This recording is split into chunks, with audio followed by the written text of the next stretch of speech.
Good Wednesday evening, everyone. Thanks for joining us for Western Mass News at 6. I'm Chris Pisano. Let's take a quick look at what's making the latest coronavirus headlines. Officials are now working to predict the impact COVID-19 will have on the state's population. The Big E president says he's looking past May 18th and still getting ready for the fair. And local universities continue to plan for a fall semester while enrollment still remains low. The coronavirus pandemic has claimed more than 60,000 lives in America. That is more than all the U.S. casualties from the Vietnam War. Still, officials believe the death rate could be higher. And here in Massachusetts, work's underway to both recount the dead and track the virus's progression through the living. Western Mass News reporter Audrey Russo joins us live in Springfield with more. Audrey. The governor today revealing a new effort to try to reevaluate how many people in Massachusetts have died from coronavirus. The current death toll stands at 3,405. All of this comes as new models are attempting to predict how the coronavirus could affect the Bay State population in the future. I think most people believe that COVID-19 death rates are probably undercounted because it was here, and it was in a lot of places before people truly understood and appreciated what it was. Governor Charlie Baker announcing that state health officials are attempting to determine whether more people died of coronavirus in the early stages of the outbreak. And people have gone back and started to do some work to try and figure out if there are cases where people presented with what would have been deemed as COVID-19 type symptoms and possibly were categorized in some other way. Baker says this recategorizing effort is being completed by the coroner's and the chief medical examiner's offices. This comes as models out of Northeastern University predict there were numerous cases of COVID-19 spreading in Boston before the state confirmed the first case in March. A Mass General model predicting there could be nearly 30,000 COVID-19 deaths in the Bay State if all social distancing restrictions were lifted suddenly. They look at current or past behavior or current or past events and use that to predict what's going to happen in the future. UMass microbiologist Erica Hamilton explains how models are used to predict different outcomes when variables are changed. We see this in hurricane season when the meteorologist shows you the map of all the different routes that the hurricane can take. And depending where the hurricane will go depends on air temperature, water temperature, wind patterns. Because coronavirus is so new, she says scientists need to use information from other countries and past pandemics. Rather than wind and temperature, the variables here are human behaviors. If people stay home, what does the model look like? If we lift particular restrictions, what does that look like? But Hamilton tells Western Mass News even the most accurate model could also be thrown astray by human behavior, like people ignoring social distancing. The model may say everyone's going to stay home until July 1st, but what if people don't follow that? And because Hamilton says scientists are learning more about the virus at a breakneck pace, she says the predictive models must change rapidly too. A model made a month ago may not be as accurate as the one made today. Now, Governor Charlie Baker says that he uses models as a point of reference only and that he doesn't think they should be taken as gospel. He says the most important statistic to him right now is the hospitalization rate from COVID-19, which as of today stands at 6%. Live in Springfield, Audrey Russo for Western Mass News. Audrey, thank you for that live report. Meantime, Governor Baker says the state is still waiting to see a downward trend in hospitalizations due to the coronavirus. He does say the state's curve appears to have flattened.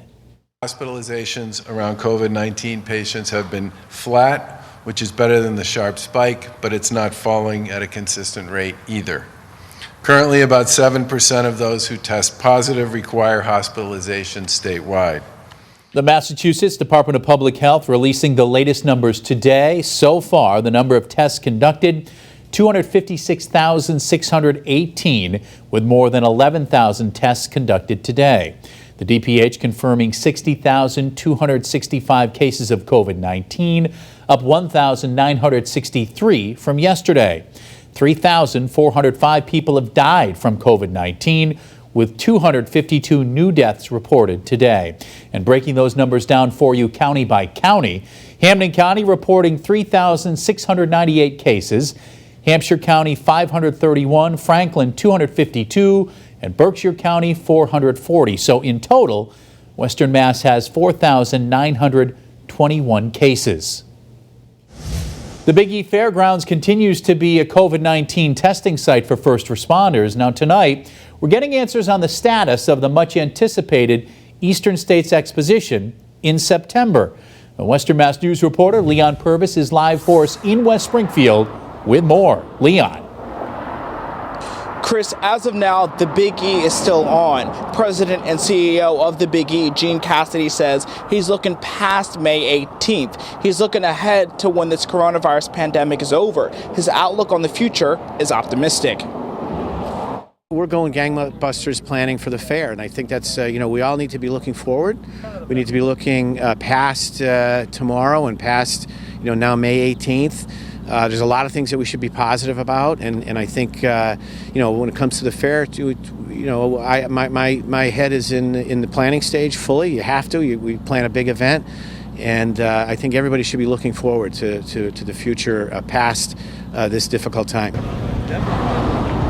Also, one more note, the National Guard at the Big E Fairgrounds did receive food from local restaurants today as part of the campaign Feed the Fighter on the Front Lines as a thank you for helping other first responders get tested for COVID-19. Live in West Springfield, Leon Purvis, Western Mass News. Leon, thank you for that report. The COVID-19 pandemic causing low college enrollment rates for the fall semester all across the nation. Now, some universities are rethinking in-person classes this fall, and some parents are nervous to send their kids away. Western Mass News reporter Lindsay Kane is digging deeper with more on how one local college is responding. I would prefer them to be home in the fall. Most college students across the nation are hoping to be back in the classroom this fall, and most wide-eyed college freshmen are looking to leave their hometowns and move into their dorms. Lisa Albin, a parent in Agawam, has a daughter in her freshman year at Salem State University, and her son plans to attend Westfield State in the fall. My son is busy today going online and choosing his roommate, and we're trying to keep everything as normal as possible for both of them in terms of moving forward. Although neither of their schools have announced any decision in terms of what the fall semester will look like, she says the thought of sending them off is worrisome. They're often 2, 3, 4 students living in a dorm and 100 students in a classroom, depending on the campus that you're on, and that is definitely unnerving. Western Mass News is digging deeper, looking into what some local universities are thinking for their fall plans. Based on the information right now, we are planning to be open this fall. We are planning to have students on campus. We are planning to have students in our residence halls. Brian Gross, Vice President of Enrollment Management and Marketing for Western New England University, tells Western Mass News over the phone that the health and safety of their students is most important, along with following state regulations. When we think about the 4-month period of time between now and the fall, we know that there's a possibility that things could get better than what we currently expect, or things could unfortunately get worse. He says while they plan to have students back on campus, that may not look like it has in years past.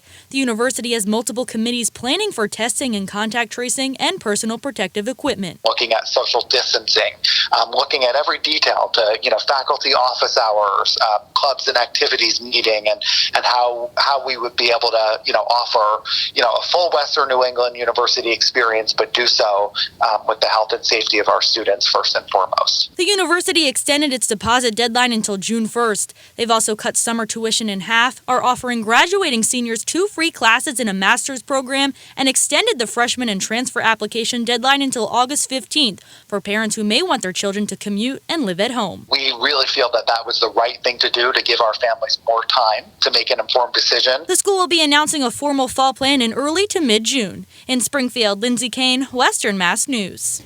And for more coverage on the coronavirus emergency as it continues to develop, log on to our free Western Mass News streaming app. Coming up next here on Western Mass News in tonight's Funding Your Family, Western Mass News speaking with Eversource to learn what they're doing for customers during these hard financial times. And later, people flocking to local garden centers, creating a challenge for customers to remain socially distant.